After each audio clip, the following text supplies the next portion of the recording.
ሰላም አለይኩም ወራህመቱላሂ ወበረካቱ። ያ ጀማ እንዴት ቆያችሁ? ኮሜንት ላይ ፊትሽን ምን ሆነሽ ነው ላላችሁኝ የጋለ ዘይት ተፈናጥሮብኝ ነው።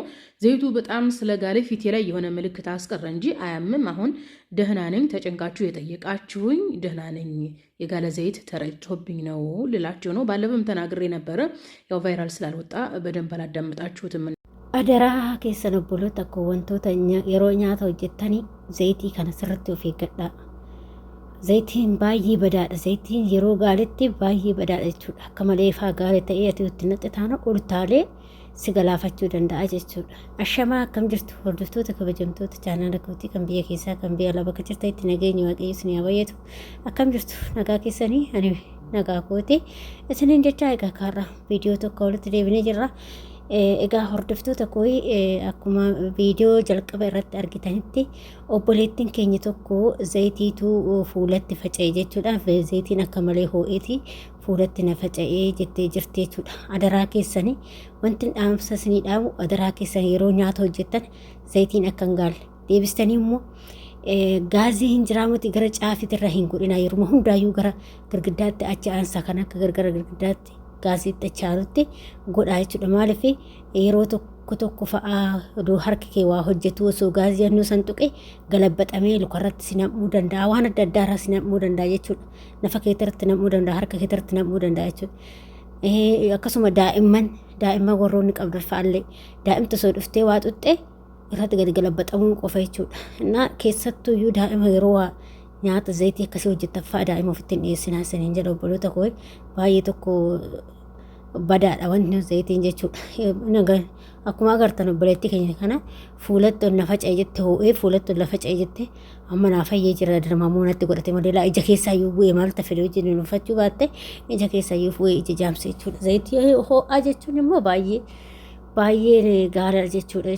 Kanaaf immoo of eeggannoo godhaa waaqayyo sinaa eegu sirriitti of eeggannoo godhaa isiniin jedha obboloota koo. Waaqayyoon nu haa tiksu, inni nu haa tiksu, sirriitti of eeguu qabdanii isiniin jedha obboloota koo. Maaliif nuti kan baaneef dalagachuudhaaf waan ta'eef adaraa keessan of eeggadhaa wanta kanarraa zayitii hoo'aa kanarraa jechuudha. Yeroo tokkollee mucayyoo takka kanatti harka ishii balleesse jechuudha. Harka irratti galabbaxamee jechuudha. Ijoollee baay'eedha dhugaa balaa zayitii kanaan kan biyya ormaatti fannoo fi qaama ofii qayyaree jechuudha. Dhugaa waaqaa jechuudha. Baay'ee immoo gurraachi nama gurraachaallee jechuudha. Ijoolleen asii miti dhugaa waanuma gaazii kanaan ijoollee baay'eedha keessattuu miidiyaa haaratti kan deemaa jiru hedduudha jechuudha. Kanaaf immoo yeroo soomaa kana fa'aa amma soomni dhufaa jira. Yeroo ramadaanii keessattuu sirriitti hojjetama wantoonni zayitii yeroo kana adaraa keessan of eeggadhaa. Rabbi sinaa eegu hunduma keenya nu haa eegu. Keessattuu daa'imman sirriitti eeggadhaa. Gizee daa'immaa fa'aa kanu gizee amma zayitii xabbastan kana akka daa'imtu ol seenne abadan akka isheen ol seenne jechuudha. Maaliif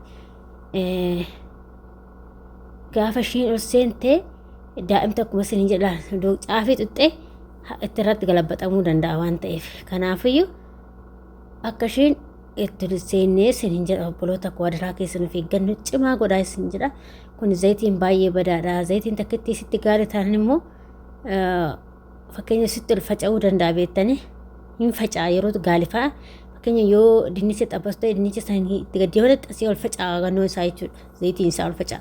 Yeroo isa ijatti illee si faca'uu danda'a jechuudha. Of eeggannoo guddaadhaan hin deemaa isiniin jedha obboloota koo. Waaqayyo nu haa tiksu biyya ormaa keessatti wantoota baay'eedha kan nama mudatu biyya ormaa kana keessatti isiniin jedha obboloota koo. Kanaaf waaqayyo nu haa tiksu. Waaqayyo birattis immoo isinillee of tiksachuu yaadaayii, of tiksuu yaadaayii, of baraaruu yaada waanuma hundumarraayyuu of tiksuu yaadaa isiniin jedha obboloota koo. Maaliif waan baay'eetu waanuma xiqqootu si galaafachuu danda'a. Waanuma xiqqootu malkee kee balleessuu danda'a jechuudha. Kanaaf adaraa of eeggannoo godhaa. Ijoolleen beennettillee himaayii, ijoolleen beennettillee wantoota akkanaa kana itti himaa isiniin jedha obboloota koo. Akka irraa of eeggatan keessattuu ijoolleen haarawaa dhufan kun sirriitti of eeggatanii wantoota kanarraa of eeggannoo cimaa isaan barbaachisaa jechuudha. Innaa akkas isiniin jedha hordoftoota koo. Isa kanaadha dhaamsi koo irraa isiniin jedha. Dhaamsi kiyyaa isuma kanaadha. Amma immoo maal hojjetta jechuun keessan oolu hojjechaa tan isin taasaa jira. Wannaan hojjechaa jira qursiidha. kun immoo daabboo isaanii beektanii biddeen isaanii qalaxoo ammuma bukeessanii kan ammuma tolchasan harkaan isin tolchitaa cilfaadhaan isin tolchita rakkoon qabu garuu ani cilfaadhaan jaalladhu beektanii harkumaan tolcha jechuudha yeruma hunda harkaan tolcha malee cilfaadhaan natti hin tolu jechuudha annoo isaanii biddeen isaanii tana jechuudha baay'ee haphiidha garuu haphiseen tolcha asirratti jechuudha garuu itti garagalfama kaa qalaxoo waan ta'eef innaa akkasiin jedha hirriba natti jira natti fakkaata kan akkasana qayyarsiisaa jiru dhiifama isiniin jechuu barbaada innaa kanaaf qalaxoo jechuuttanii man biraa jedhe innaa kanaaf annoo isaanii qalaxoodha kan biddeen isaanii hin beektanii jechuudha itti garagalfamaa jechuudha hin beekan jedhee yaada warroonni beektan hin beektan warroonni hin beekne immoo hin beektanidha kun immoo kishinaanii wannoo hojjechaa jira kishinaa wannoo eenyu maqaan isaa kishinaa buuphatiin hojjechaa jira jechuudha kun immoo qimamoota lafa godhadheetiin jira qimamii isaatiitti irratti naqannee immoo isinitti agarsiisaa isinin jedha yookiin viidiyoo kanarratti dhumachuu baate isin biraa timaatimii hojjenne irratti wanna goona jechuudha baay'ee bareedadha akkasitti itti fayyadamanidha timaatimii jedhaati buuphaa jedhaati itti gootanii yoo jettan dhugaa rabbi hedduu takka mi'aadha innaa akkas isiniin jedha hordoftoota kooyi kanaaf sirriitti itti fayyadamaa isiniin jedha hordoftoota kiyyaa hanga kana fakkaatti kaarraa kun siifanii shushur jetti burteenni ana akkas godhaa jirraa biddeen isnan tolchaa jira isas isnan hojjechaa jira kana isiniin jedha kaa hordoftoota kooyi kana fakkaata hojiin mushurraa moo'iqaa mushurraa jedhani